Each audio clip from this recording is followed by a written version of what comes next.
কখনো কখনো একটা প্রশ্ন খুব কষ্ট দেয়। মেয়ে হয়ে কেন মেয়ের ক্ষতি করো? তুমি জানো ছেলেটি বিবাহিত, জানো তার একটা সংসার আছে, একটা স্ত্রী আছে, হয়তো সন্তানও আছে। তারপরও কেন তুমি তার সাথে পরকীয়া সম্পর্কে জড়ালে? শুধু কি ছেলেটিই দোষী, নাকি এখানে তোমারও কিছুটা দায় আছে?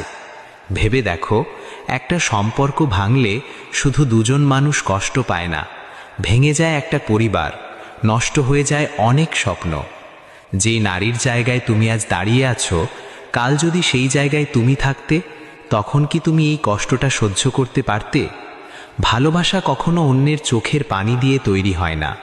সত্যিকারের ভালোবাসা এমন কিছু নয় যেটা অন্য কারো ঘর ভেঙে নিজের সুখ খোঁজে। তাই সিদ্ধান্ত নেয়ার আগে একবার ভাবো, কারো সংসার ভাঙার কারণ হয়ে নয়, কারো জীবনে শান্তি